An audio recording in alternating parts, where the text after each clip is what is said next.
Yeah, that makes more sense to me than the last one. Good to see me. Yes. Good. I must manage that. So 1 minute. That working? Yeah. Yeah. I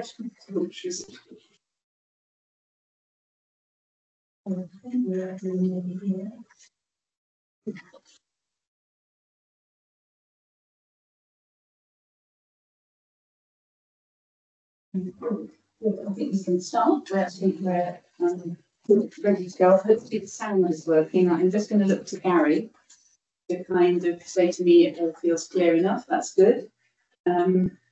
I wonder if anyone, when they speak from the side of the room, could perhaps just say their names. I know that for people online, voice guessing becomes the game, otherwise that people find to understand who's speaking. The camera should come round. So if Ian speaks now. Hello, everybody. Good morning. Did you get to see Ian on camera? You did. Good. There we are, Sarah. We've solved that problem with the camera. Marvellous. So we've got quite a few people online this morning, Ned and associates and team members. That is on there. Welcome, precious. So I think we'll start. So we'll take formal apologies. I've got apologies from Mark Italian, non-exec, and Deb, non-exec. Is that correct? Yes, that's good. Thank you very much. Are there any new interests to declare for anybody? Or any interests in relation to anything that's on the agenda?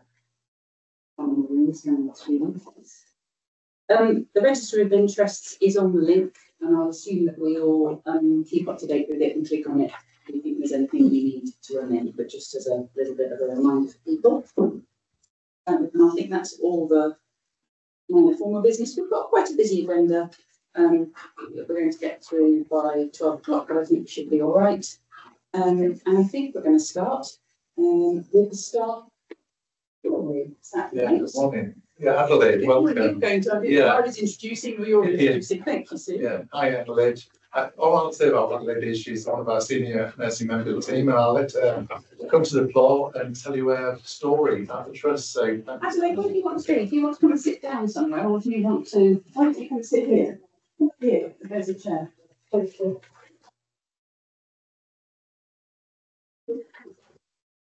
Welcome. Thank you. So, we'll really have to talk around the room. So, you know Steve, you know Danielle, you know Kate, you know Joe, you've just met me, you know Emmy. Yes. hello, John. Hey, Joe. Hi, Helen. Hi, Ganesh. Hi, Precious. Welcome. And I think if anyone online joins in, we'll ask them to just start. Thank you. Thank you for this opportunity. I'm head of trust when meeting. I've never been here before, so this is a good opportunity for me. And as we all heard, my name is Aleda too. I'm currently the quality lead for education as well. I was born and trained in Ghana as a nurse, and I came to UK to do my adaptation course in London. Once in Ghana, I also did my midwifery as well. I have 3 children, and then I've worked in NHS for 25 years. 21 of them have been in this trust, producing the state hospital. I've had several roles throughout my journey in the 21 years. From staff nurse, went to deputy ward manager, then went to ward manager. I did ward management on 2 areas, in total 9 years. 1 in the respiratory ward, then I moved to acute assessment unit.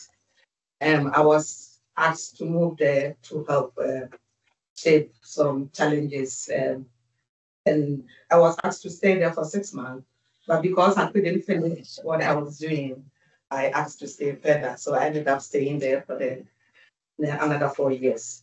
Then I had the opportunity to join the Chief Nurse Fellow on 2021. And in that opportunity, I managed to be working with the corporate team, mainly with the quality nursing team. And that is where I stayed. So when the opportunity came for looking for a lead nurse for quality and accreditation, I applied for it and I was successful. So that is the job I'm doing at the moment. Throughout my career, I've had opportunity within this trust, had some few courses. One, when I was band 5 or staff nurse at that time, I managed to have my first line management. And then I was also funded to do other courses like care of acutely ill patients. Most of these courses, I look for the opportunity, I look for my learning needs and then discuss with my management, and then they approve it for me through the selection process. We go through application, then you go to a panel to decide, and then I was funded to do the courses. So one of the acutely ill patient, and I also did care of patient with respiratory condition. That is when I was a ward manager on Ward 16. I saw the need to have the in-depth knowledge of the area I'm managing. And I spoke to my management and they funded me to do the course. And then when I moved to Ward 2, I saw my leadership skills lack a bit, even though I thought I was good. So I requested to do more course on effective leadership in NHS, which I was funded to do those ones also in Bedford University. So all these courses were done in the university level, most of them levels 6, 7. And then I saw my passion for helping staff either socially or academic professionally. So I asked to go and do a course in coaching, which I was funded. Initially, I was funded to do it in apprenticeship way, but during the course, I found it a bit challenging because I was trained back home as a young person during the apprenticeship. I was supposed to do my maths test again, English test again. So it was quite challenging for me. So I spoke to the practice development team and they were happy to take me off the apprenticeship and then do the other routes. So they top up the funding so that I do. Otherwise, it would be challenging doing the apprenticeship and doing the main course and doing my main full-time course as well. So that was a very good idea for me. And currently, I've applied to do my master's in quality and patient safety, and it's been approved. So I'm here to get the actual university. I applied to 3 universities. I'm waiting for the confirmation. Then I will be starting in September. I've had the opportunity to visit other hospitals. I managed to visit Papua University Hospital when I was a ward manager on Ward 16 respiratory ward. This is something I found in New Forest because when I went to Ward 16, our patients were not being nursed on NIV, non-invasive ventilation. They were only being nursed on one ward. So male and female were mixing on one ward, and I was managing the female ward. So we saw the need to separate it. So I was funded and then went to Papua with some of my staff to go and witness it. And we were able to establish it on 16, which is ongoing now. I was able to go to West Suffolk as well. I was one of the 5 senior sisters to go and observe how we were planning to transform from paper documentation to electronic documentation, and they were far advanced. So I was one of the 5 senior sisters that went to observe the practice. I went to Suffolk Hospital, also one of the 4 sisters to go there to observe how we manage flow on a ward manager perspective. So that was also a good opportunity. During this role as a quality lead, I've been to Luton Dunstable to observe how they do the accreditation assessment. I've been to Chesterfield. And then I've attended some conferences as well. One was Respiratory Professional Care. It's a 1-day full conference. And with my current role, I've been to exhibition with Thunderbolt. Thunderbolt is the system we are using for our auditing. So I've attended their conferences and I've attended accreditation for quality conference and then another conference on quality excellence in quality, all funded by the trust. The impact to myself is my confidence have increased. I don't know whether something particular with members from the minority, even though we have the ability, at times we need something to push to get more confident to get going. So that has increased my confidence. My knowledge base has increased because of all this exposure. I'm able to network and influence. I've got the courage to meet almost all of you. I got the courage to email you to say I want to come and meet you personally. I've met with Joe, I've met with Ian, I met with Alice, and I'm here to meet Heidi. I'm coming to see you soon. And most of you have got that courage to email you to say I want to come and have a chat. So that is it. And then, of course, it has boost my moral to keep working in the trust. For the trust, I feel I've inspired a lot of staff members, nursing staff, especially those from the ethnic minority role. I remember when I was ward manager one day, one of the student nurses came and saw me and said, "Oh my God, I'm so excited." At that time, I was only Black or person from minority. She said, "Oh, this is the first time I'm seeing someone." I said, "So this means you can do it." And she's really motivated. So that's something that I've inspired others. And I'm able to transfer my skills that I've gained to others. Even though I've left the world, most of the world managers still come to me for advice, coaching, and direction. So that is something that I'm very proud of. Challenges wise is balancing my work and social life. I know it's the same with everybody. I remember when I was world manager, people say you must as well sleep here. Because at times I go home very late, come very early because I want to observe all my staff night, day. So I'm actually a disabled leader, which everybody can say that. And even though I have the ability, it's time constrained. If you don't go extra mile, it doesn't show that you can do it. So that's what makes me to find it difficult. And then at times finding the right steady to progress my career also becomes challenging. So I have to be consulting people to say, what do you think? That's why I managed to meet most of the people, email you to say what I can go. And then managing people is quite challenging. You have to be strong, courageous, being a woman of color, managing other staff members. I remember people calling names. I remember somebody imitating my accent at one point, but that was well handled by my management. We didn't go to the HR route, it was well managed. I stayed home. So, and occasionally we get patient staff calling you names, but you have to be strong, courageous. And then my passion is about getting it right, making the patient care the way it's expected. So I'm quite a principled person. All those I've managed will tell you that. And even though when I was there, I was seen like a very strong. I thought they were fearful of me, but now they all come to me, so they realize that it was good I was managing them in that way. I try to go by the book, which at times is not always, some don't always like it that way. So at times I try to be a bit flexible. So that is much of me. I'm currently enjoying my current role. My work track record shows that I'm somebody who like to ensure standard of care is always improve the patient that we care for, experience good, have a good stay in our care. And I really panic to see. That's why I end up staying here most of the time, seeing that things go wrong with patient and staff. So I try to be super person, which is difficult, but I've done my best so far. Thank you. Thank you very much. Really lovely to hear your story, even though not all parts of it are positive, but obviously many parts of it are positive, and especially like to keep putting yourself forward for development and to do things and to kind of make the path. I'm sure people might have questions or comments that they want to make. Yeah. I missed your name, sorry, at the beginning. What? Adelaide. Adelaide. So with I totally can see that you're strong and courageous, but it's about the organisation being strong and courageous for you not having to build that barrier up.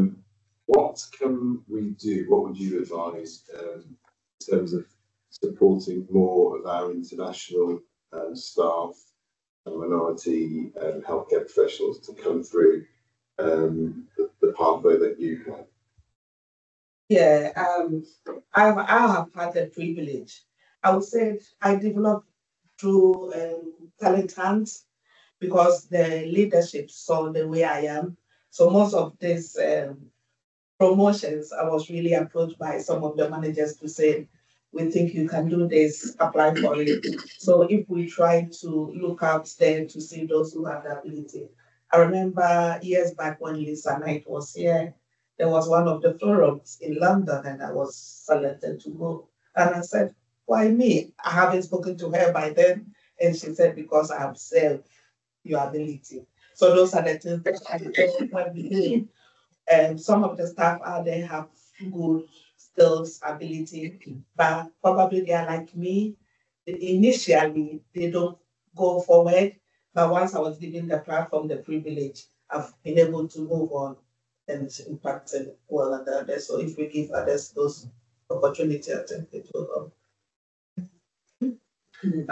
Just as a separate but sort of linked piece, I met with a group of HCAs the other day with Kate, and what was fascinating was everybody in the room highlighted Adelaide as somebody who was a leader that you wanted to go and work on their ward.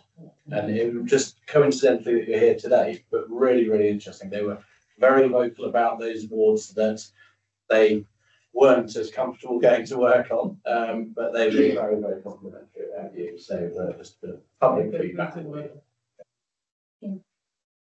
So Adelaide, it's been great to hear your story like that, 25 years in 5 minutes. Obviously, your experience training in Ghana, then coming to the UK. In the last couple of years, we've been able to appoint and recruit quite a few international nurses here into the hospital. From your perspective on that process now, in sort of 2022 onwards, what have we done well and what could we have done better? In terms of onboarding things? Yeah, I think what we've done well is realizing that they are coming from different environments. So if I can remember, they had somebody to pastor them, they have somebody to, we didn't get that opportunity, we just coming. So I feel that is something we've done well. And also most of them, because the English is not their first language, they were released on a weekly, once a week to attend the English lessons. So at least they will improve. They won't have the fear I have in talking in public in the beginning because of fear of my accent. So that is something that we've done very well. But supporting them forward, some of them have been nurses for years in their country. So again, we're looking at the ability, the skills, and then give them the opportunity to develop further. During our time, it wasn't like that. So it took ages. Even though we had skills before we came in, we start everything afresh. But I've realized it's changing. So if we can move that one forward, look out there for their skills, their ability, and help them also to develop. Adelaide, thank you for your story. It's really, really lovely to hear. Ganesh stole my question, so I don't have a question for you, but I just wanted to say thank you. Your bravery at both doing this and all the way through your career, I think, is testament, and you really are a role model for everyone here. Thank you. Thank you very much, Adelaide. I'm sure we can all talk to you. Yes. Really good for us to talk. I think it's important, we absolutely been talking, as you know, we're looking at very much how we can make sure we give everybody a positive journey and actually make sure we make the most of everybody's skills that they've got. And it's good to hear what you talk about the comfort of international nurses and that journey, because it's recognising that if support with their English language is something they need, then I think that's really positive. But there's lots more to do, and we know there's lots more to do. But we're obviously a start, so it's very good to see you. Thank you. Thank you very much. Thank you.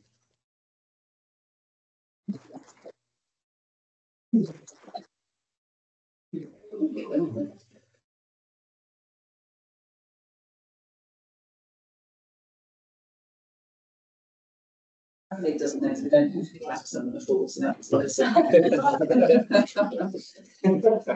you go. What a lovely, valuable person comes to lights. You can have that, John. If you're finance director, if you're happy to help. Yeah. you're gonna, you have a limited amount, I put my application in for lights and I think it's just been passed. It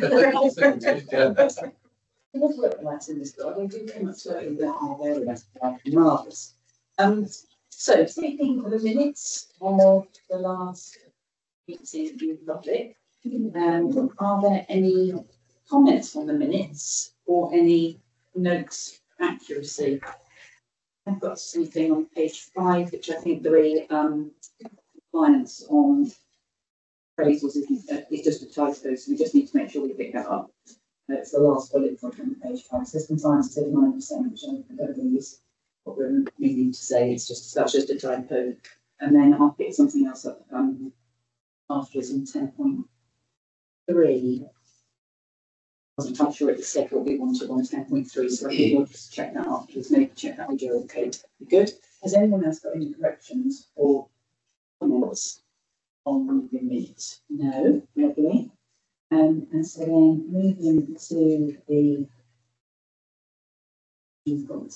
rising, I think they were both.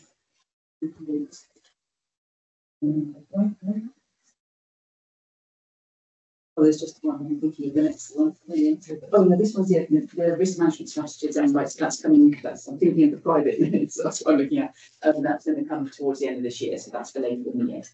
Perfect. Okay. Anything else from anybody that they thought was missing or not on there? No, lovely. So we'll go into mine. I've got too much. We did just. It's been quite a busy month, I think, for the NEDs and for the governors across the trust. And we did at last time's meeting say that we would just note at public meeting that we'd have the volunteer award session, which was a lovely day celebrating the time that volunteers across the trust give to things. And we did prizes and awards for people. It was a very nicely organised event celebrating. I think everybody really enjoyed their time. It was lovely to see Christie's in the room today as a member of Podgers, she's the governor, and it was lovely to see her at the Armed Forces Day the other day, which we had, which celebrated the work that the Trust does in support of veterans and the armed forces. And Joe's probably going to mention that, and I've stolen something he was going to say, but we can both say it. And Christine also attended the MK Civic Prayer Breakfast in the last month. There's a host of things that happen during each of the months, which NEDs and governors attend, particularly governors, in terms of spreading that kind of community engagement work, which is a really positive part of making sure the public around them can feel that this trust is hearing and responding to what they're talking about. And last time I said that I couldn't confirm the details, so I said I would formally confirm the change in the chair roles for the committee. So we're just confirming in public that Mark Bassanian is now the audit chair, and Gary Morgan is the fifth chair, the finance chair, and Sarah has joined quality and workforce committees, but she's also going to chair the maternity assurance group going forward. And Gary Marvin, who's on screen at the moment, is going to be the new senior independent director. So that's just for noting at this point. I'd also like to note at the public meeting the success of the Government Day that we had with NEDs and governors there. We did some training in terms of how the roles work together, what the government see across groups, and it was delivered by an organisation that I've got the name of, NHS Provides. NHS Provides delivered a very good session that we all really enjoyed, and I think it's part of that journey of building and working together as well as we can. And out of that, we're actually changing some of the ways we work together in terms of having a formal Council of Governors and an open forum rather than just an informal. And we're going to have a cycle of meetings for each of those, which I think then will let us at the open forum make sure the governors can have a good in-depth conversation and gain knowledge, either from the NEDs or perhaps from the execs, and understand how the NEDs are getting assurance on what's happening across the trust. So that's really good to hear. And I've been meeting with some of the governors as well. In the induction programme, we say that they will meet with the chair, but I've put some slots out there in the diary to try to get together with as many governors as possible over the last month. Christine yesterday, actually, we're doing well, Christine here, and met with other people and I've still got to pick up with. But we're having half hours, and I think just ongoing for me, I'm saying to the governors, if you want time in my diary, you want to meet up, very much want to make sure we've got that flow of communication happening. And then just lastly from me, I just want to formally note from myself and from the NEDs. Thanks to Danielle as Chief of People, because this is her last board meeting, and for the fantastic work that's happened and the very different place that we did discussed in as you move on. But I'm sure we'll come back at the end of the day and thank you again. Maybe less for me. And I also want to thank Jason, who's on screen. So Associate Ned, this is his last meeting as Jason finishes at the end of August, and to thank him for his support and work that he's done during the last 2 years. So I think we'll come back to that again in the private session. And I think that's everything from me. I won't go through all the community engagement pieces that haven't got a lot is always going on. And I'll take any questions anybody's got. Lovely. I'll hand to Jim. Thank you very much. I will, in a few minutes, just ask Ian to update a little bit on the strike action. Hopefully, it will be very short and exciting. But before we do that, just to build on the exec changes that you've referenced there, we have appointed to the Chief People Officer. We're not yet in the position to formally announce that, but just to tell the board that that appointment is good. Fiona Hoskins, our new chief nurse, arrived on Monday, so this is in fact Steve's last board as well. So big formal thank you to Steve for all the hard work that you. It's on the exec changes at the moment, which is good. So next we have now formally received the Roger Klein piece of work into the organisation. I know we're going to have a conversation about that later. As we've discussed on numerous occasions, this is a piece of work along with Yvonne Coghill's piece of work is due to start fairly shortly. That is going to go on for a number of months and years. So update the board, every public board around how those are progressing. But we'll come on to talk about that in a bit more detail a bit later. Next thing is that we have come under, quite rightly, increasing scrutiny for our elective waiting times, and we are in what is affectionately known as Tier 1 for NHS performance management, and that involves us meeting frequently with both the national team and the regional team, make sure that we are doing everything in our power to reduce waiting times across the organisation, and we will continue to update the board over the next several months, and I know we'll come on to that later on the board. But Ian, I don't know if you want to pick up on the strike work. So the industrial action was a further period by doctors in training and shadowing their contracts, so junior doctors will be termed. It's 5 days finished on. We coped well in terms of service continuity. Elective cancellation, I think it was around between 100 and 150, and it was largely outpatients. Pretty good theatre program going, is my understanding. So relatively positive experience. I think more importantly for me is that the specialty doctors, and so non-trained middle grades, specialty doctors have some their reach. So we were very worried about here in this hospital, given our reliance on them. Fingers crossed. Okay.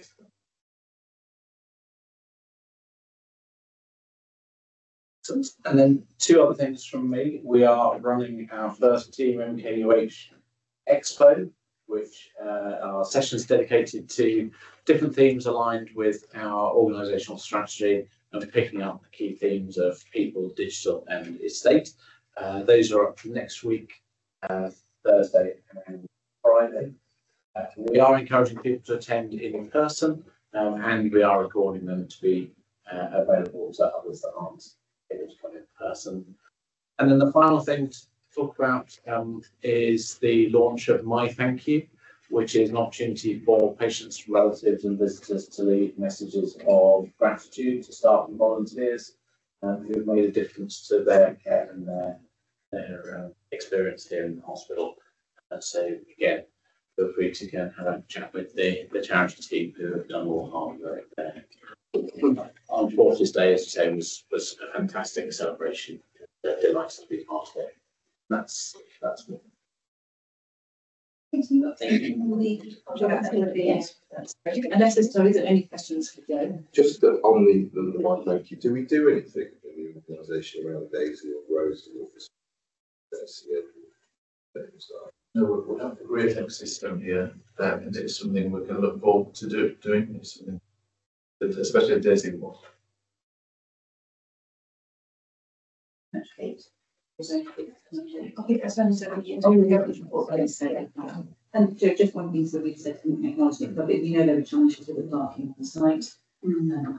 People basically, I think there's still work ongoing. We'll probably be talking ongoing to the staff through your communications and other communications. Maybe, but I didn't mention actually, but I think it has been raised with me, and it just be like to know that we understand the challenges and we'll continue to try to find good solutions. Yes, we have carried out a several weeks worth of discussion and consultation with the organisation about how best to deal with the short-term issue of car parking. Just to remind the board, the car park behind this building is being closed to build a multi-storey car park. So the end is there. It's a bit of short-term difficulties. We have enabled people to move over to Whittingate where there is significant additional car parking. We are also talking to the council, and I'm looking at John here, to get a more formal agreement on one of the neighbouring car parking sites, but I'm not sure with what we agreed that as yet. Nobody has to wait for. So we are. So we recognise the impact, and we are looking at advice. So we move on to patient safety on the agenda, and people are going to. Yeah. That was good, wasn't it? That was wonderful. Thank you. Yes, so the report is titled on the agenda of serious incident learning report. The actual paper is patient safety updates, and we're taking on the integrated governance report on item 20. We'll try and bring those two things. So we're in a period of transition, as I think everybody knows, into PSIRF, the new patient safety incident response. We've been piloting that for a long period, and we switched our trust to it 7 weeks. This 9-page report, I hope, is informative, but I have learned to myself that it's quite difficult to summarise, but I think the best go I can. So we've had 7 weeks of PSIRF. On page 3 of this 9-page report, it really details the incoming incidents, so the incidents that are reported. And then within the appendices, particularly pages 7 and 8, it talks about the various different levels of response that we can now make as an organisation to those incidents. That we're discouraged to talk about old language of serious incidents and so forth, but in old money, there were 2 incidents that came in over that 7-week period, which might previously be seen as serious incidents. Detailed on page 5 and 9. Testing, pediatrics, and they're both undergoing what's called level 1 patient safety investigation, so thorough reporting process. I hope what is evident from this paper is that there's lots of multi-professional working, much more than would have been the case in the old systems. There's a focus on learning and communication of that learning. Staff's response, as you see in the word out there, is really very positive indeed, of feeling engaged and involved. We're all getting used to the new system, including reporting audits. That includes us in the exec team, and being really confident that we're very much in touch with the more significant instances ever. We're trialing a system, seeing level outputs of the daily triage process.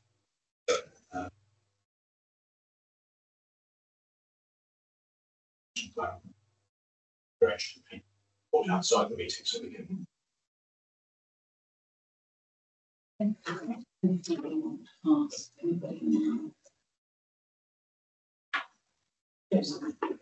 I suppose it's really, as a board, this is our core business, and therefore I'd sort of hope that we'd get lots of questions on it. We always get lots of questions on the finance and the performance bit. We don't always get lots of questions on on safety, and so I think that's just something that we ought to recognise and really make sure that we focus on.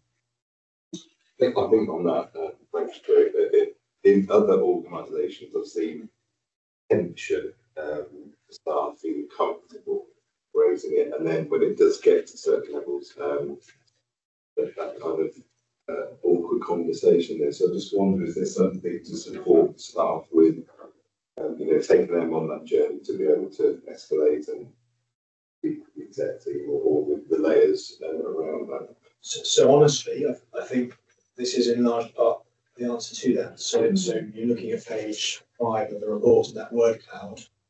The 67 members of staff have been involved in some deep, difficult, challenging, interesting, supportive conversations around incidents that happen.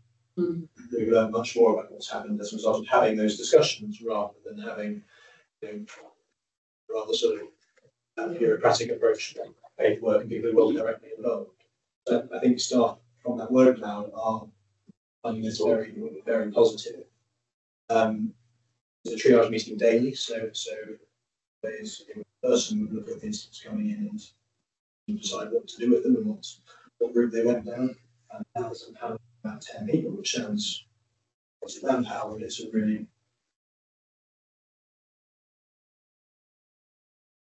right way to deal with incidents to support staff.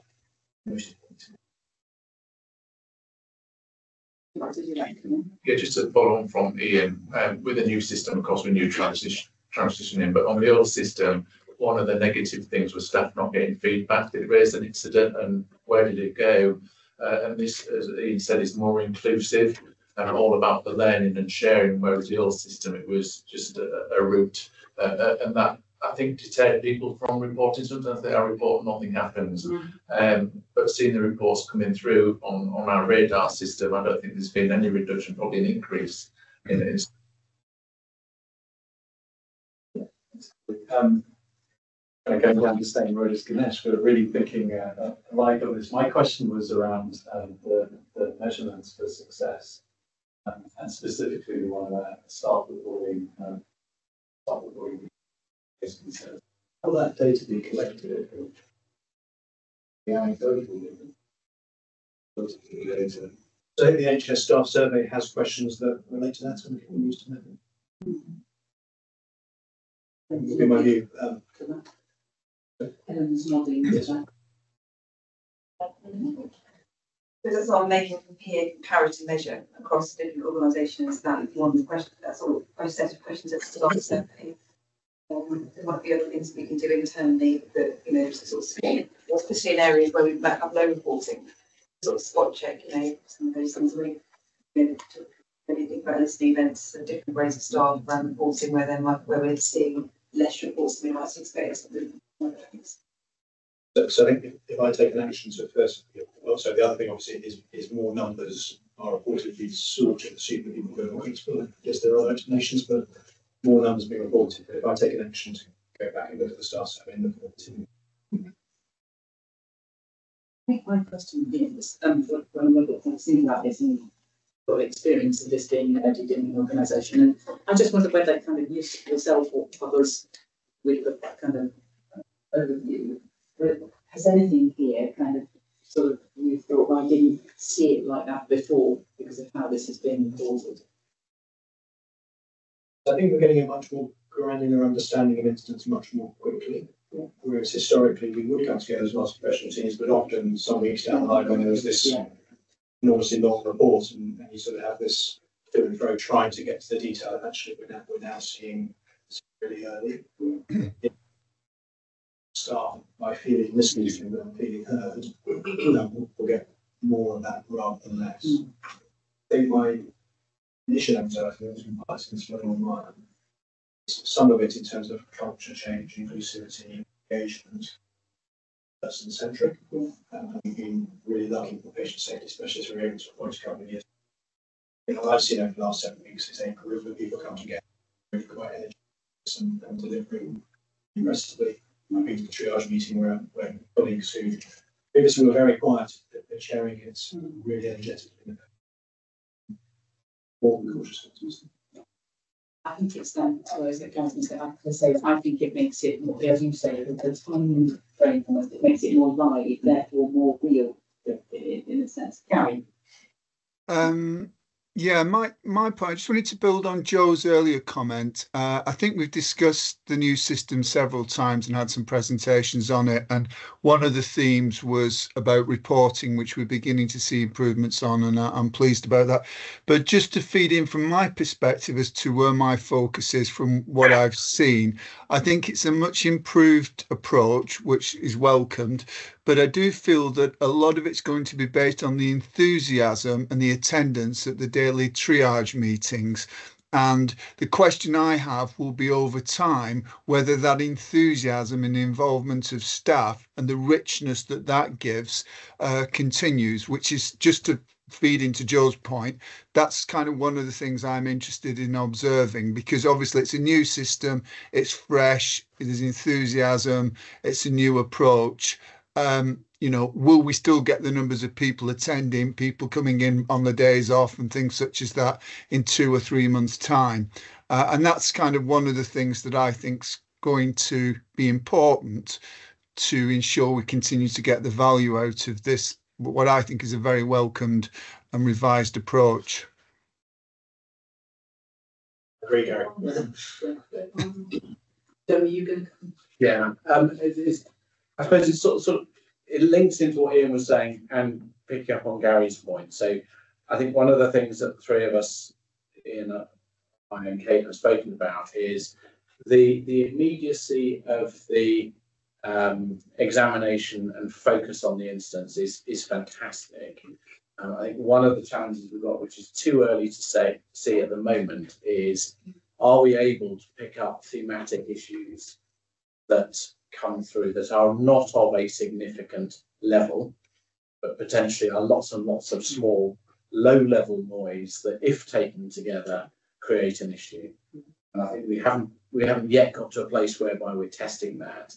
And I think it also then puts even more focus on the board seminar that we've got coming up around what are some of the softer intelligence methodologies that the organisation has and the execs have to understand where there might be issues that have not yet come to light. So a good example, I said it earlier, was when you get a group of HCAs in the room and they highlight verbally that there's a ward that they don't particularly like working on. And actually, so how do we bring that info? They're not going to raise an incident about it, or it's not going to go through the PSERT process. But it's something that potentially has a long-term impact in an organisation. So I think bringing those together, I think it's making sure we don't lose focus on this, as Gary said.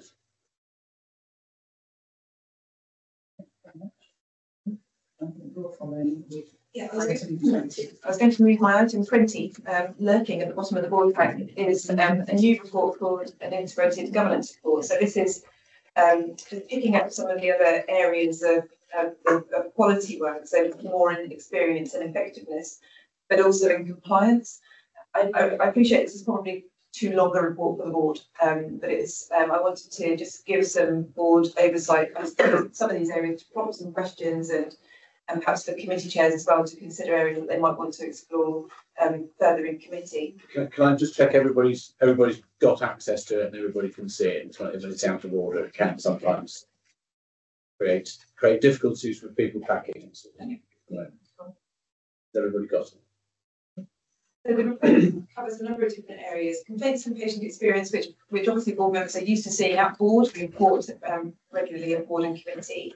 Health and safety reporting, which usually is reported through to the audit committee, and there's a summary report that comes to board. One of the areas of improvement for us that's highlighted by the Health and Safety Executive when they came and did an inspection here earlier in the year was around improving reporting at the board and giving more oversight to board members around health and safety agenda. So I've put that report together in order to address that. Incidents and claims you're used to seeing as part of the old SI report, but I've pulled it out into this report instead. Information governance and quality improvement, and just a small section on Care and Quality Commission compliance. I've just summarised some of the messages really that are contained in this report. So picking up Joe's comments around some of the thematic issues that we're seeing. So quality improvement, part of the safety sort of wider safety and quality team. And we pick up some of those lower level incidents where there are issues raised that might form part of an improvement programme, so on pressure ulcers, on falls, on where there are care concerns that are more sort of thematic. So we've been talking a lot about focusing on the fundamentals of care provision, and with Stephen as well from a nursing perspective around how we might consolidate some of the work we've got going on in the organisation into a single programme that's focused on the fundamentals of care. Focus on being responsive. So particularly we've seen in complaints a need to improve our responsiveness. And we're looking at different systems and structures to improve that, a leaner structure to improve that responsiveness across the organisation. And then a focus on compliance. And that's really around our regulatory compliance and just demonstrating that we've got robust systems in place to both provide internal assurance and assurance to our regulators. All of that is, normal work, is what we're doing anyway, but I just wanted to highlight it to the board. I wasn't proposing to go through all 30 odd pages of this. I'm very happy to take questions. I suppose the one area that I did want to particularly highlight was around health and safety, just to make sure that board consider whether this is enough information or they would like different information. There doesn't need to be an answer now. I'm very happy to pick this up outside the meeting. But you'll be aware that we are focusing on reducing violence and aggression in the organisation, and we are changing the structure in health and safety to support that. So we are currently recruiting for a violence and aggression reduction lead. We've appointed in Danielle's team a manual handling lead. I have an interim head of health and safety, so we're looking to increase our structure to improve our compliance. And there's lots of linked work to this. So as soon as you start looking at violence, aggression and the causes of those incidents, then it links off into lots of different areas of work. But there's a significant amount of work in compliance and in training. We're focusing very much at the moment on the emergency department and improving the training provision to the department to ensure that as the main sort of contact point with patients immediately, and extending that out to other areas who have a higher risk of patient reports. So I wanted to flag health and safety particularly. Very happy to take the rest of the reports as relevant to pick. I know it's quite a diverse report in terms of content. We are trying to move to a more dashboard style of reporting, so it's a little bit less wordy.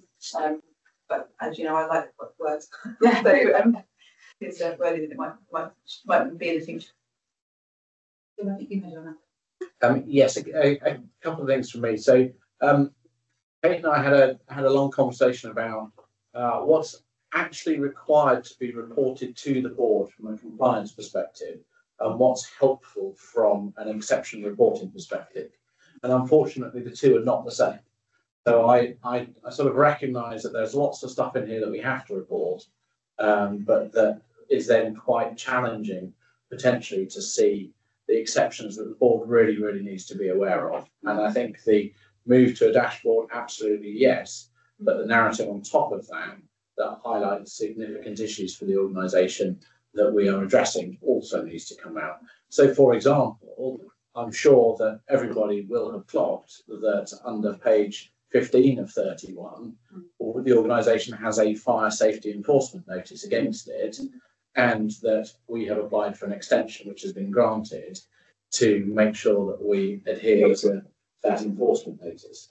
But it's that sort of thing that's a few words in the paper that the board is expected to be aware of and understand and recognise that we are spending an awful lot of money on in order to become compliant, but at the moment we have that enforcement notice outstanding. I just think that somehow over the next few months it's really important from my perspective that the board members are vocal about what the information they're getting, whether it's acceptable or not, and whether you can see the wood for the trees.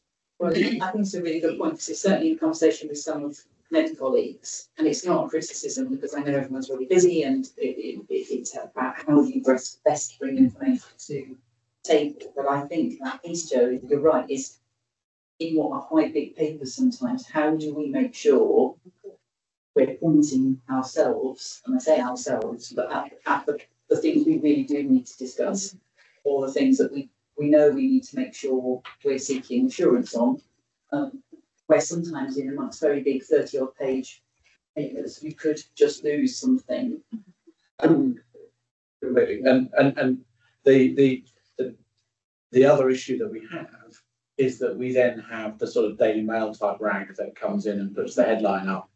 Milton Keynes is not, you know, it's a nice soundbite, Milton Keynes, and we're front page of the papers when we're trying to have an honest and sensible conversation at our board about the issues that we want to focus on. And so it's that little bit of getting that balance right between the headlines and what we really want to focus on. Yeah, and I think that certainly here at the board, in public, and then in the session, working together with the executive and executive working with the governors, we want to make sure we've got, you know, as open and transparent, absolutely, because you and I have talked about acknowledging the problems and not trying to talk about them in a way of we'll talk about them as if they're going to get fixed in the next 3 months. If problems we know are kind of challenging and with us for some time to come, it's much better to talk about it like that. And I think it's a journey to try to get the papers to be a bit more nice and pointing, shaping the board with some of the conversation. Whereas I think there is a lot of it at the moment, but that would again be a journey. Gary's got his hand up. Gary. Can I just build on what's been said? I mean, I think obviously there's a lot of really good work going on, but I was struck as I read through it by how much there is going on as usual, not just in this area, but in lots of other areas. And that's somewhat added to by the volume of papers. And so building on Joe's point, I think I would find it helpful to understand what the top priorities are and how they change, not just in this area, but in other areas as well. So you almost had here are the top 10 clinical, top 5 clinical priorities, here's the top 3 finance priorities, so that you've got some sense of what, because we do feel like we've got a lot of things we've got to do, and trying to get an assimilation of what we really need to focus on is sometimes quite difficult for an NED. I do get the sense from listening to Joe speaking and the exec speaking that they have got that picture, but it is sometimes difficult to pull it together as an NED, and something that said, look, coming out of all of this, these are the things we're focusing on across a number of areas. Patient safety, patient care, governance might be helpful. I just want to chip in with that from an NED's perspective. I'm not saying it doesn't exist at all. I think, Gary, that I think the piece we want is that papers are very understandable and that we can get the stuff, and then we're not trying to all wade through 400 pages and make sure we haven't missed the one really important thing. I think as chair of NEDs, we're going to think about committee roles, aren't we, in terms of getting the information that we want and then making sure that's reported through to the board or raised at board in public discussion or in private discussion. So I think there's a journey to be done. Yeah, my point was primarily about priorities, Heidi. You know, how does all this filter down into what the top priorities are, and how do they change regularly as we begin to assimilate issues and themes coming out of PSEF, coming out of governance and things such as that, so that we've not got a static sense of what we're focusing on. We've got an evolving sense, and that's a little bit difficult to pull together sometimes. And I think I also come back to the difference between the compliance part that I think the NHS is so focused on around having to report all of these things through to the board, whether they are an exception or not. And so we have to do the biannual staffing report, the annual full report, and so the list goes on ad infinitum. And I think it's shaping this is what we have to report, and this is where we really need to focus. 100%. Very much. Thank you, everyone. Lovely. Thank you, Kate. I'll move us along slightly behind time, but I'm sure we'll be fine. Steve, I think I'll go to you. Yeah, so I'm trying, along that theme, I'm trying to capture all my reports in. But I'll give you the highlights then. The reports are there for people to read anyway. But in addition to collecting data, which we have to do, just as important to me is the look, listen and feel, which is hard to capture. So I'll just give you some highlights from what you can see, and also from my summary report. And we'll start with the annual staffing service. Joe said that is a requirement for us to bring to board. As I've said on previous occasions, we've got a very healthy registered nurse fill rate and registered nurse recruitment rate. But the look, listen and feel of that is we do have a lot of junior nurses. So while we look good on paper, it has to be borne in mind that we have a lot of nurses who are still developing their skills and competencies on the ward. So again, it looks good data, but the look, listen and feel is supporting these nurses in practice. We're doing some work in response to investigate reports from CQC and other departments. So with regard to emergency department, we're enhancing our nurse leadership, which was one highlight. So we're going out for an HC matron for that department. And also you'll note from there that we still have an issue with recruiting HCAs. So we're doing a rebalancing on our establishment, and we do have HCAs in the pipeline to recruit. So I'm hoping that'll be looking more healthy at the next report. Maternity staffing, again, we have the birth rate plus. For those who don't know, it's a system where midwives record such things like one-to-one midwifery to balance the numbers of midwives. I'm pleased to report that we have supernumerary status of lead midwives in all areas, which is really important. And the thing we need to do is to improve compliance with the app. So this birth rate plus is on an app which midwives need to put into. The look, listen and feel for that is, for those who don't know, we've had a large increase of ladies coming into the organisation wanting their babies delivered, which is great news. So we have been in escalation on maternity for quite some time, and the neonates. We're looking at a lot of ladies out of area because of our reputation book at Milton Keynes. So in addition to our local ladies, we do have people from other areas of the country. So something we need to look at. So we have been busy on maternity with babies, and some of those babies require some support in our neonatal unit. So that's not always again evident on the data you see. The annual falls report is there, which shows we still have an issue with falls. The witness falls, unwitnessed falls percentage is reduced, and we're doing some actions with regard to that. So the information not on the report is that we do have an increased number of patients with challenging behaviour in the trust, and I don't think that will change.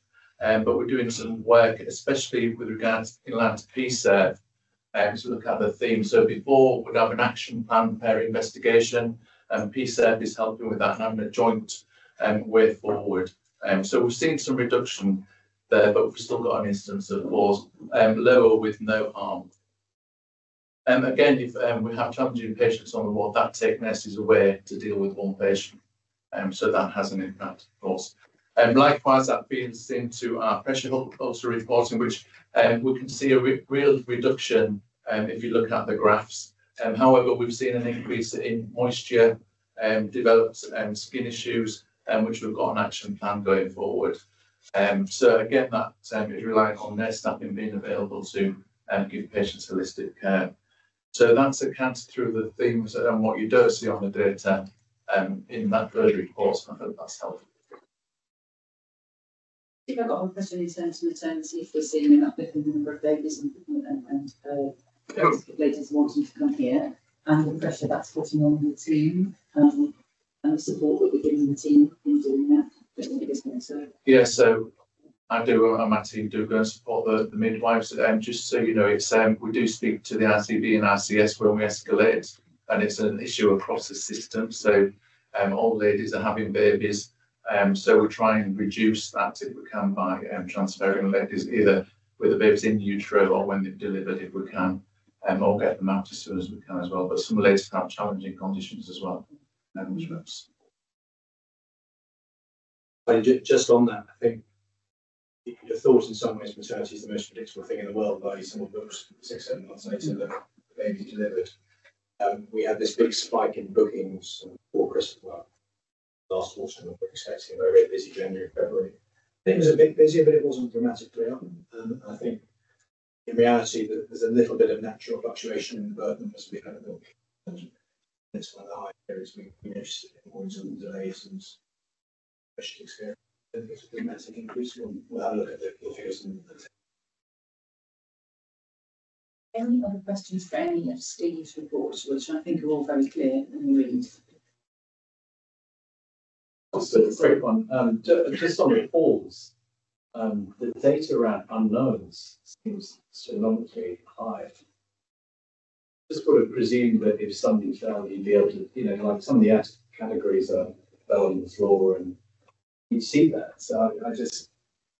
It's actually they didn't see them fall. Whereas a witness fall, you'll see a patient fall. Yeah. So if you look at some of our wards which are 4-bedded and indeed single rooms, they actually didn't witness the patient falling at the time. So that's the difference. So they can't make an assumption. They have to see them fall to be able to record it as a surgery. Yeah, so a witness fall it's quite interesting. A witness fall can either be helping a patient lower to the ground, that's classed as a witness fall, or if you see them fall in a bed, that's a witness fall. The unwitnessed falls, one of the actions which we have done is included, and it always makes me smile a bit, a system called Baywatch, which isn't the old TV programme, whereas because of our bay system in the hospital, a nurse will be in the bay all the time, and they'll actually wear a Baywatch lanyard, and if they want to leave to go somewhere else, they have to hand that over to somebody else so someone goes in the bay. So that's one way we can reduce our unwitnessed falls, because that's just somebody watching them all the time. But on a normal walk, when people are moving around, you can have someone you'll go past the van and then you'll go back again. They're either on the floor or indeed on the toilet and witnessed as well. But that means you cannot record it as a witness fall. It just seems like we're missing a trick there, because as a data person, I hate the unknown. Ian. Yeah. So I think in some ways it is what it is, but what my perspective on this would be just to remember what proportion of our officials who are non-state or falling fields. That's with that in other organisations. But to believe in what patients tell us why they fell in the circumstances. They're more direct witnesses than that. I think the other thing is that we risk assess our patients. We tell them to ring the bell if they want to move, but of course human beings are human beings, so they won't. They'll think they're confident, they'll think they're independent, and try and go. So we do. So what we'll never get it to zero unless we have a nurse per bed sat with them all the time. But of course, some healthy people with no falls risks fall as well, so it's really difficult to manage. So it's I think the PSARE will help because we can see better themes, whereas the old system, it was very individualised. So I'm hoping that'll help us. I thought it was amazing to see the data around pressure ulcers. Massive issue. I think going forward, what the board needs to see, if that goes up, you then need to see about what the staffing issues were, what the complexity of the patients are, and that's where you get good triangulation of data. So it's not. So if you have an increase or a decrease, you need to look at those factors. Yeah. You've noted it before, but when we talked about the hospital programme, when we're talking about single patient rooms and tracking the journey of falls, because falls go up from single patient rooms, as you said, opposed to bays or wards. So I think that'll just be something for us as a trust to note and consider as we move forward. Thank you very much, Steve. Excellent report. It's very clear. I think you're also taking. Yes, so Ian chairs with myself the maternity insurance group, which happens monthly, which has been refound to focus on the real areas of work. It has set agenda items, and I think the message from this is that midwifery, and it's not just Milton Keynes, is surveyed for everything, and you'll see the amount of surveys they have to do as part of their routine business. I'll take the paper as read. One thing, a couple of things I've noticed, we had a 60 steps visit from NHS England sometime earlier in the year, which again came up with an action plan. And other areas of the paper, you'll see CQC picker action plan. So what the team are doing, they're putting those in a quality improvement plan instead of having numerous action plans, which are difficult to track. So Ian and myself and the team and monitor those on a monthly at the MAG to see where the deviations are. But hopefully it's going to be, I'll let Ian come in for any additions on them. Just for the purpose of the minutes, and what's your last meeting, Steve? Well, to be clear, I don't chair the meeting. I did in June. Oh, did you? For unusual reasons. Okay. But ordinary chair by non-executive. With us and then Heidi and now. I think the committee, I've only attended two, of course, in my time, but it seems to be getting more productive and to the point, and hopefully less papers in that meeting, so again we can concentrate on things what we're in. And I chaired the previous Yes, you meeting, did, that's you and right. I had a conversation after that, and you and I had a conversation that independently there's lots of excellent reports, but it's a lot of data. So, I mean, it's not even triangulating it. I don't quite know how that. So I think it's really positive to hear that is being looked at going forward. So I think that a lot of leaders in that area teams to kind of focus on the most appropriate pieces. Excellent, thank you very much. And we go to the performance report. Thank you, Maggie. Helen and I will take this into. Yeah, I'll say I'm looking. I'm seeing Yeah. that. But you always take it. If I leave it unplanned, I'll then pass across. So the pack starts on page 94. Reporting month of May. From UEC performance, we saw just over 9,000 attendances in a month, which was 662 above the previous month. But just to note for the board, that is below our forecast planning year. So to see a deterioration in performance was disappointing. Admittedly only 0.7%, but they all count at the moment. The challenges in the department are trying to focus efforts on two particular areas at the moment.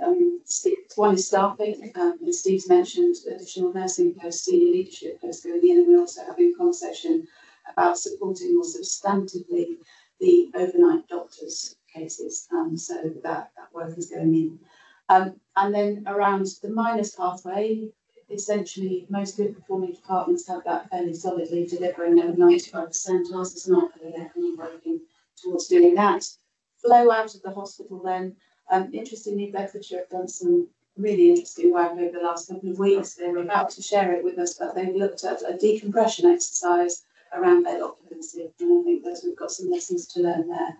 They've managed to contract all their escalation capacity through this system working with partners and discharges. And so we're going to sit very close and understand how they've done that and see what we can do here in Milton Keynes.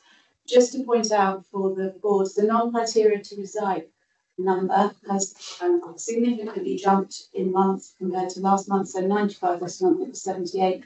Just want to mention that definition has changed in months. So we are now reporting our internal delays in that cohort of patients. So slight improvement on our long stay patients, but length of stay is one of our themes going forward and our transformation areas in the medicine and emergency pathway to look at this year. Ambulance handovers and our discharges performing day fairly steady at the moment. If I move on to diagnostics, we've talked here previously about the challenges, and regrettably again 1% decrease in performance. We've got over 12,000 patients waiting for diagnostics over 6 weeks. So our performance in month was 55.5% against target. Our main challenges in that service provision area are ultrasound and CT. And we've got business cases going on being discussed about right-sizing those departments. We're looking to support some of the RTT pathway, and I know we'll come on to that later to improve that position. Finally, from me, there's a cancer performance shown in the report as the end of Q4 last year, because we report through the board on quarters. I can tell the board today, though, our main close down position. We've successfully delivered 28-day and 31-day targets. Our 62-day target, which is essentially where there's a lot of focus nationally, we've seen an improvement in the month of May to 64.73%. That's still 154 patients waiting over 62 days, and our trajectory at this point in time is against 193. So we've got some work to do there. It won't be difficult to link the capacity performance in diagnostics as hindering us. On that note, I'll pause. I'll take any questions or initially. And it's disappointing, isn't it, that we know with all the effort that we're putting in, all the things we're doing, that the trajectory has continued. Yes. I think we will pull that back. I think there's a complex nature of the 60-day performance, and some of that's also reliant on our tertiary centre capacity and our complex that do require that level of intervention and diagnostic provision. We know our interventional radiology service is hampering delivery at the moment. And I think the other area to point out was its brilliant patient experience, our capacity through the robots that we've got. certainly there are some pressure points in the colorectal pathway and the urology pathway, because people will choose the robotic surgery rather than an interventional, and that's slightly elongating time. The bed decompression effect, has that reduced the number of people? Yes, so they've managed to contract, based on discharge, the number of people in hospital, and those, what they have had is their elective care areas bedded on the emergency pathway, so they've had a very bad crossover of losing capacity for that. It's been focused around the discharge pathways in opening cars, as well as their internal processes. I think it wasn't. We really pleased to hear that we're looking at what other people, Yeah. people have got Yes. because we clearly want to make it move forward, and we're all aware of that. We know we do, but I think that's really good. And I think you're going to. Thank you. Just picking up on the earlier discussion about what we need to report and what we actually need to focus on, I think in terms of elective recovery, that kind of crystallised it. What you've got in the report, what's happened, who was done or not done. And actually, Joe's challenge to me in the 7 weeks, I think it is, I can still say that, 7 weeks and days, is what are we doing? And I think that's what the board really needs to see in terms of the what actions are we taking? We can all look at 18 weeks in this organisation and nationally, and we have to report that figure. But to some extent, it's so far adrift nationally that we need to look at other things. And so later on, we will see the first cut of my quality utilities. There is still a little bit more work to refine that and make sure we are fully confident around that before we then, I'd like to get that into the public domain, but personally, 7 weeks in just a little bit more work, so I would ask the board to just bear with. Things to pull out, however, traditionally as an organisation we've had a really good do not attend rate in outpatients, and worryingly that has started to climb. Just so it was 7.7% at the end of May. We'd like to be aiming, most organisations are aiming for something around 20%. I'm still trying to get to the bottom of that. However, we have identified this week some issues with the service sending reminder letters and some issues with the text messages. Both of those could be a very simple answer to that question, but we need to dig a little bit more, and we will definitely be putting that into the metrics for outpatient transformation. In terms of the other numbers to flag to you, we do still have a cohort of patients waiting over 78 weeks. Real concerns with nationally those patients now are should be cleared, and we should all be focusing on 65 weeks. So whilst we are focusing on 65 weeks, clearly we have a cohort of patients. At the end of May, it was 48 patients. And we're still working that through to clear those patients. My focus will be, because these are headline numbers, to work with teams. We look at some proposed actions later on today, but we'll be working with teams to get ahead of that 65 weeks as quickly as we can, so that we can put some clear water between ourselves and we're not constantly chasing our tails. So I didn't intend to kind of go through the detailed numbers because I think that's not necessarily very helpful in the board paper today, just to flag some transformation programs that cross over looking at theatre productivity, outpatient productivity, and how we can build that in at the same time as biologics. So it's always good if we can achieve both of those things. And just to end on a slight good note, the cancelled ops on the day and the rebooking percentages are looking really, really good. Again, there's quite a lot of work in a very pressurised system to make sure we rebook those patients. That's a little bit tip with people that are around. I just take questions. And thank you very much for that. And I think certainly I know the conversations in the exec team and in the wider trust team about the system performance to date. If it's not been moving in the way that we would like it to, and we're certainly all concerned about people waiting longer than they need for the treatment, then the focus is on how that improves going forward. And I think we said earlier, we don't want to make false promises, and we don't want to say we're going to fix something in the short time frame when there needs to be a really strong route to improvement. And I know that's what you're talking about, bringing back to board when as soon as appropriate. I'm very sure that you're focusing on those important factors. And just to give that assurance, because of the place we are in, it's a two-pronged attack. It's focusing on the really long waiting patients on a patient-by-patient basis, so that, if you like, the tip of the iceberg, and underneath looking at what our systems and processes look like to get us into a sustainably better position. Two parts. Thank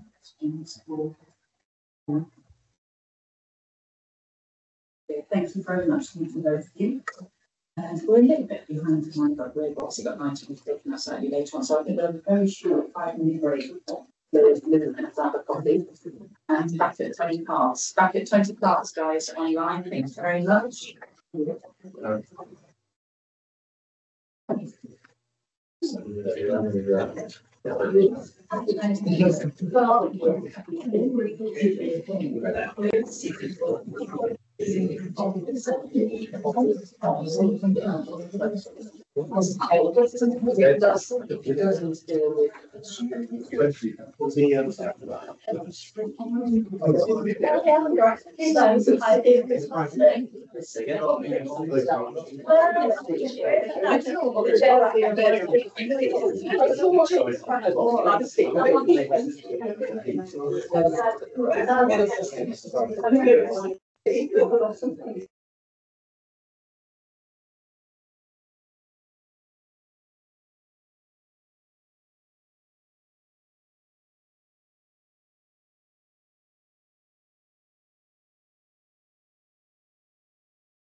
Down.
Great. After all the efforts to get it going. I'm going to look to Gary again, and he can hear me, that we're back on in the room. Thumbs up, lovely, brilliant, marvellous. Sorry, it's my fault, I know that I'm taking too long. So we're going to move on to John. Anybody who can't see John, he's choking on his chocolate biscuit at the moment. So. Well, there's no healthcare, but there's no one around it. Yeah. Don't worry, I'll give you Thank you. Okay, thank you very much. So I think, as always, the finance paper, I'll take it largely as read, but if I could just pull out a couple of highlights, if I could, please. So in-month control total position was a month 1 million deficit. That was exactly as planned, essentially. Year to date, therefore, we're on a 2.3 million deficit against a plan of 1.9 million. As stated before, that's driven by excess costs in terms of paying on pay, largely offset by excess income in terms of activity. So we're just closing down month 3 at the moment, so that will be the point where we do our first formal bottom-up forecast of the year. But at the moment, we continue to report the break-even position. I guess I probably should flag 3 or 4 key risks, which obviously will be those which we'll be considering throughout the duration of the year in terms of the financial position. First one, we already referenced today, industrial action. Clearly, junior doctors providers have an impact. So we do get some compensation for that in terms of the direct costs we have to pay out, but we do not get compensation for the lost activity. That continues throughout the year. That has the potential to be of significance for us. There's obviously strike action mooted in the world of GPs, healthcare assistants elsewhere in the country are actively going out on strike for the moment. So all these things have the potential to hit us, and I'm not spoken for. Finance Committee last week, I know, had a fairly extensive conversation in regards to our efficiency programme. I think we've made some really good progress on that. So it's our £24 million target, but nonetheless, the second half of this year is where the bulk of that is due to mobilise and deliver. So clearly some risks there. Some coding classifications. There's a national classification of activity has the potential to impact on our flow of income, and we will continue to update the Finance Committee on that and to board if that plays through in terms of materiality. I think finally, when we talk about it later today in the Friday session of the board, the costs associated with ensuring we have sufficient capacity to meet our activity demands is going to be a real pressure for us. Something we're going to have to keep a really close on throughout the year to make sure we are addressing RTT, diagnostic backlogs and the like, but doing it in a way which is knowing around what that will cost and the associated activity upsides, therefore net implications for the organisation. So I think those are the key risks. We'll continue to talk about those as they ebb and flow through the year. Capital and cash is essentially largely on track in terms of the report, so I won't labour on those, but very happy to take questions. Any questions for Jonathan?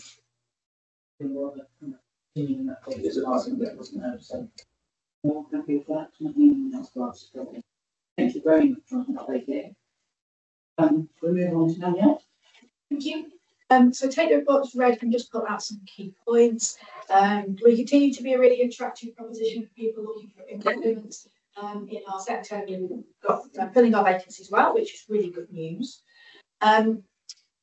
We have managed to maintain our compliance for statutory mandatory training and appraisal again, which is a really good news and actually a testament to all the hard work that goes on across the trust.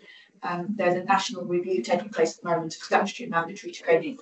I think there is a significant volume, and so the fact that our workforce managed to stay compliant with that is really good. Healthcare support worker vacancies, there are 87 at the moment across the trust.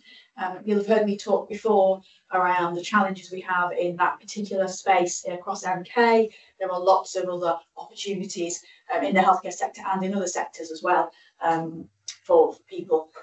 So we continue to do what we can to fill those vacancies as quickly as we can. We have reformed the temporary staffing task force, which is where we look at our temporary staffing usage, spend, pay rates, etc., which hopefully will continue to improve. Although it is very good, we have done a lot of work over the last probably 2-3 years. It's just doing and making sure we stick on top of that and do everything that we can to make sure we're spending the money as efficiently as possible. We have published our gender pay gap, which shows an improvement in our median pay gap, and that's going to the Workforce Committee, I think on Monday. We'll have a fuller discussion around that there. We honoured Windrush Day in month 3. We had speakers come to do their shared lived experiences of the legacy that their relatives who came from to the UK from Jamaica post World War II have left behind. This was well attended. It was arranged by the Bain Network, so thank you for doing that. It was well attended and was thought to be a really good day, so thank you. And the Ruins Network and Unison, with the help of Unison have kindly given us a small donation to get our period product initiative off the ground. And we're going to be running that on a use one, bring one basis effectively. So there'll be period products available in staff toilets for people to use one and donate one. So that's been really well received. We did do a pilot of that in a couple of places. I think Kate's team helped with that, and that went down really well. So that's good news, and thank you to Unison for donating the funds to get us started. And the hot topics is we continue to work on the National People Digital Agenda, participating in the Staff Passport, the Digital Staff Passport and the National NHS Staff Passport, and engaging with our readiness campaign. I want to say that I meant to have said in my notes I attended Windrush, and I think it is still on the intranet, isn't it? But I'm very good at finding things on the internet at the moment still, but that's true. But if anyone wanted to listen to it, it's really good. So yeah, as you said, Kate, it's very moving and very real stories. Thanks, Simon. Thanks, Danielle. Just picking up from the point Steve made about we're doing really well on bringing nurses on board, but they generally are quite young at the beginning of their career. I'm just wondering how we're supporting that kind of. So you mean in supporting the individuals to be upskilled? On board faster, or even just how we're kind of managing that. So we have a very active practice education team. They keep in very close contact with our new starters, both those international recruits and new qualifiers that we take on every year. The wards do an absolutely fantastic job in making sure that when they get their pins, they're supernumerary for a little while, then when they get their pins, that they're embedded into the ward and they're trained and brought through. In terms of our international nurses, I think Adelaide mentioned around making sure that people who have got years and years of experience, that's recognised. We did do that here. We made sure they're on the right point of the bank, and actually that we're progressing them through almost the sort of preceptorship model. And we do some preceptorship across the place as well. Yeah, I was just going to say, but if you don't know, we won an award for our preceptive programme, so really good and really good feedback. So NHS England came a few weeks ago, wasn't it, to present the award to the team. So that's something to celebrate how we're supporting our staff. Let's just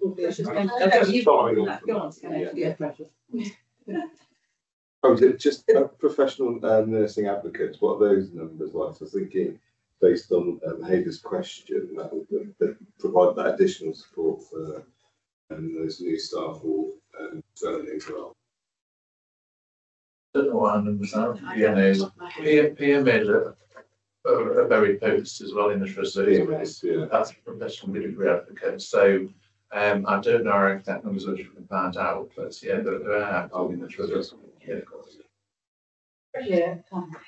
Mine is a follow-up, but more curiosity. So we've got the question that Hayley asked about the junior staff that are coming recruiting quite high numbers and that, and supporting them in terms of the skills and recognise the skills they may have come with from other countries. What are the experienced nurses? Experienced nurses that are already, how are we supporting them? Because if there's a gap already, the pressure falls on them quite a lot, not to do so pick up pieces. The juniors not upskilling, the experienced not picking the slack and all that. What are we doing in terms of actually maintaining that morale? So I can tell you something hot off the press that I had a meeting with the matrons yesterday who are really pivotal to our quality safety in the hospital. So we're making a real effort, and effort number one is reducing the amount of Microsoft Teams meetings they go to, so they can be on the blocks. That's their job as the matron, not to be on committee meetings all day long. So we had a really good meeting yesterday, and we're looking at how they operate with regard to voting leads, etc. So and they were really up for the challenge and really want to get back to supporting staff on the ward. And that goes with all levels of nurses as well. So we're trying to reduce that burden so they can all staff well. quick question. Really good to hear about the current affairs, and you mentioned the people, digital, gender. Just curious, the NHS staff map, Joe, is that under your portfolio as well? We actually mentions this user reference group, but it doesn't say if we've actually signed up and we are kind of inputting into that. Just curious. The formal position is that the funding for the NHS staff app hasn't yet been approved by Treasury, and until we get to that point, I think it's the development of it is is carrying on, but without the extra boost. I'm not yet getting involved with it. I mean, it's a long time coming. Absolutely.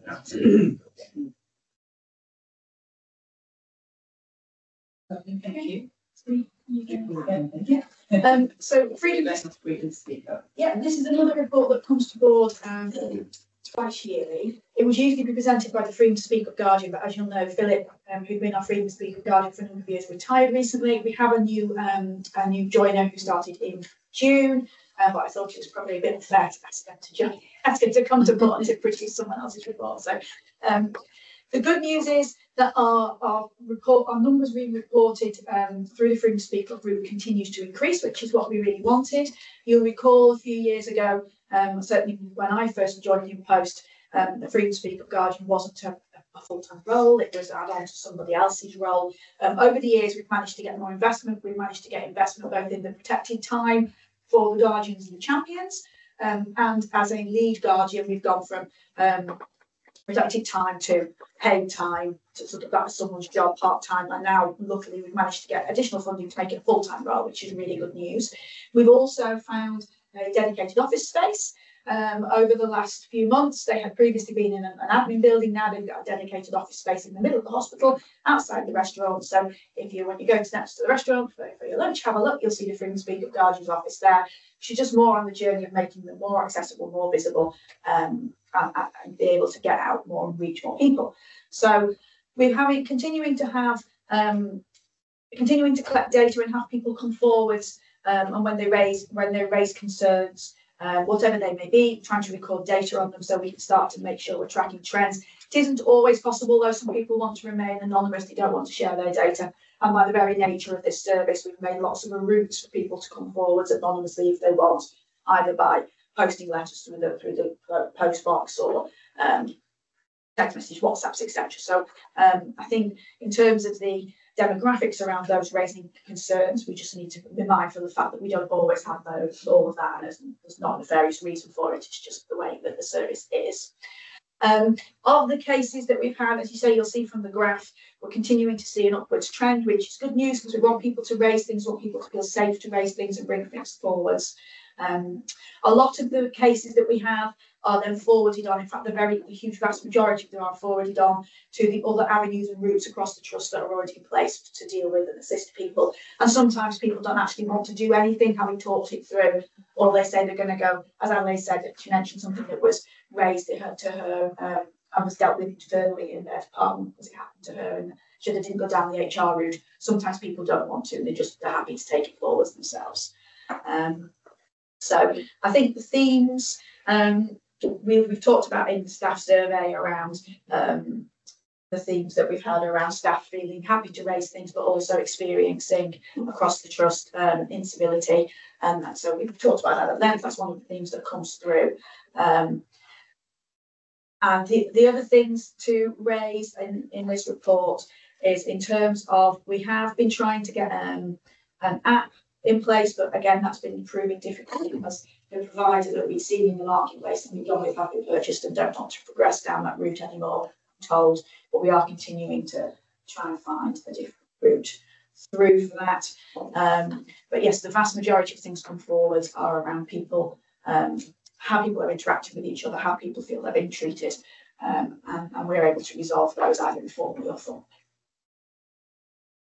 I have met with Janice, we Freedom to Speak Up lead, and I think she really did some excellent work, and I think you touched on the point that, you know, hopefully we'll go on the journey we want to go on, which will actually have more cases. So I don't think anyone should expect the graph to go the other way. This graph should be bringing more things to our attention and more things to support. And I think she's got a great approach, and you know, certainly I said, you know, I'm available to her and available to the wider trust as well. So I think I think we'll go on a really good journey over the coming years, and it will. As she was talking about how soon can she promise to deliver things, and I said, well, you know, you need to go on an appropriate journey, but it's probably going to be 2 to 3 years before we completely get to the space that we as a board would like to be in. But I think that's part of what we know we're trying to do. Are there any other questions on the speaker?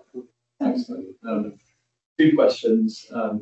First one, given the increasing number of cases, do we think we have the right size of team, or is the team going to grow in correlation with cases? Well, as I said, we've just increased double the size of the team effectively, because Philip was part-time and Janice is now full-time, and we continue to the other guardians and champions are use protected time. So when they become a champion, they get some time set aside in their role. We can increase those as we wish effectively. But the new guardian is double the time that Philip had. I got Janice picked that up actually with me yesterday, and she'll try to look at how best to support the trust with resource, you know, and managing time or money or people away from core roles. So it was something that's on her list actually made it. Great, that's great to hear. This second question, she mentions anonymity being a blocker to really understanding. And also there's a bit about the, just wondering if you could kind of shed a bit more light on how the use of the app will kind of get us over this hurdle of people not raising concern on this. So we're hopeful of getting an app, but I understand that the supplier who owned that system is now no longer in the marketplace, but either because they were bought or they pulled out the marketplace. So we have really struggled to get an app in. There isn't a national app that we've seen so far. We're continuing to look for something. But we will, you know, say that the Guardians are still pushing on that. I know Philip was pushing for that right until his very last day. We'd have it all signed off by finance, the money was there, it was ready to go. But we just couldn't get traction with the supplier. And I think, told anecdotally, that that's probably because they're pulling out of the marketplace. So are you concerned at the level of cases that you think if we had a mechanism that would allow more truly anonymous people to come forward while they give more data around the cases, are you concerned that we don't have that at the moment? I think there is always a concern, particularly about what we hear from the Roger Klein report and expectations around what Yvonne will come back into the organisation with, around making sure that everybody has a voice. Always concerned, absolutely. And we will continue to invest in develop these pathways and opportunities and also different sort of mechanisms for individuals to raise concerns, whoever they are, whatever job they do in the organisation. I'm conscious that you don't want to commit the organisation to something that's coming in the future, which is why I'm taking the question. I think that's the commitment that we've made as part of the work that we're doing at board level. I think it is important to note that you have an anonymous post box effectively outside the office, so people can just put anything through that if they want to. So there is a not completely properly anonymous route as well as an online form and what have you. So if anyone just wants to with absolutely no way of tracing them at all, then it's part of that. Just two things. Well, two things. One was around something, there was done some work nationally on it was reporting incidents of sexism actually, and there is, even when the platforms are hosted completely independently, there is still a concern around anonymity. So I don't know, I think there's something about exploring the psychology of that. Actually, how do you feel confident around anonymity in any platform? And I'm sure there's probably research work around that it would be helpful to look at. And the other thing was around staffing. It's not a freedom to speak up resource particularly, but it's aligned to that. I suppose one of the high reporting areas is worker safety and wellbeing. And I'm really hopeful this violence sort of reduction prevention lead will be able to come alongside the freedom to speak up resource and help to support members of staff around reducing incidents of violence in their workplace. So that actually I'm really hopeful that we would see that category decline, because we want people to be physically safe at work as well as feeling psychologically. Really, thank you for your last two reports. Oh, thank you. I'm going to try and move us through these last pieces, and because if we can, we do have an external team coming into us at 4 o'clock or joining us at 12 o'clock. So I'll go through this register report, really by any exceptions. Yeah, we take it as read. It's hopefully fairly well explained. Yeah, thank you very much. And the board assurance framework. So there's been quite a bit of there's been some update and change on the board assurance framework. But yeah, I think it's good. So there were some items, weren't there, that were discussed last time, deteriorating quality of the estate and the data cybersecurity piece, which I don't think we've still decided whether we think they're putting on the BAF. Yeah, that's right. I haven't seen them. They haven't come on in this reporting period. Perhaps we need to lift that as an action. We can take that into the seminar. Yes, maybe that's a good time. I think that would be helpful. And something was put back on, having it that had fallen off in terms of insufficient staffing levels. Any questions? Everybody moves their hands in this. Yes, I've just missed that. That's right. So I'll take the board committee reports. I'll look to, so we haven't got Deb with us, so I'll take any questions on the quality committee from anybody if there were any. Otherwise, we'll take that as read. I chaired the workforce committee, and I think we've had quite a good discussion around the workforce metrics with Danielle's report. So I haven't got anything further to add there unless anybody got anything they want to ask. And Gary, I don't know if there's anything you wanted to add on the finance committee comments or. No, without repeating what Jonathan said, there's probably only two things to mention. One is that we do need to do a bit more work on the format. We are broadly on target financially, and the points that Jonathan made about the risks are very relevant. I would just add that in the discussion, it became clear that we may have a wider risk around being put into triple lock because of where the ICB is, which is something that didn't get mentioned and is just worth noting. Thank you very much. Kate, I think looking for use of corporate seal. Yes, it's required that we report this to a public board, so it was please. Thank you. And then moving on to you for the Sainsbury. Yes, again, the board is required to approve this statement, so we are required to publish a statement on our website every year to set out how we are ensuring that we are compliant with human rights legislation, and that we take our due diligence around things like procurement lines, recruitment, retention, etc. around ensuring that we raise issues of where there are potential issues around human trafficking and we facilitate those accordingly through procurement and different structures set out in this document.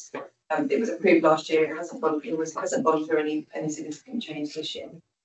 Approval from the board for this, we do. Very much. Item 20, we've already taken earlier off the end of the previous item, an earlier item. So we're looking at the forward agenda planner. Is there anything you really want to ask about that? Okay. No, we're all happy with that. Thank you very. Oh, I'm so sorry. Sorry, it's like scanning the room. I'm just and forgive me if I'm quite finely about it. I didn't see anything on tech. I mean, sorry. Just a kind of your review of IT strategy and OTech as in technology, as opposed to tech, which is so that's why there was puzzled looks from the execs. It's not the trust executive committee. It's a TEC. The technology. Digital. Yeah, maybe more digital, is that?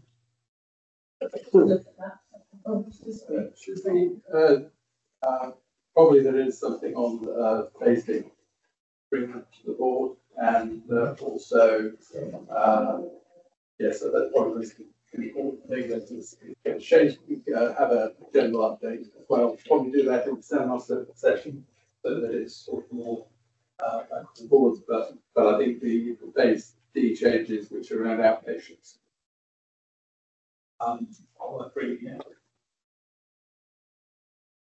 Just right, I think it's probably a glitch, but on the September meeting, which is the important one, we haven't got any of the standing items down to come in. Yeah.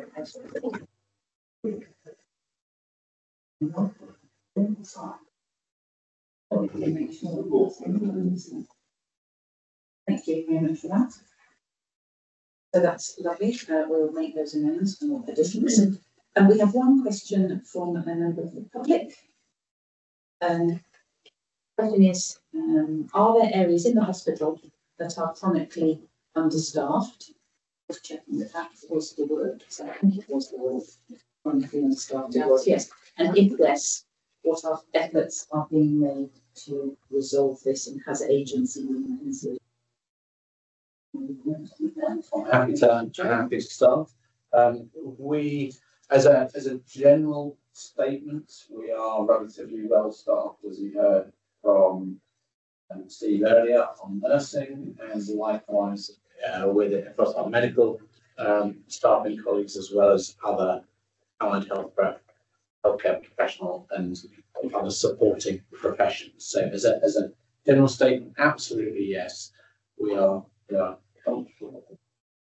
There are, however, very specific subspecialty normally areas where we find it more difficult to attract and retain staff.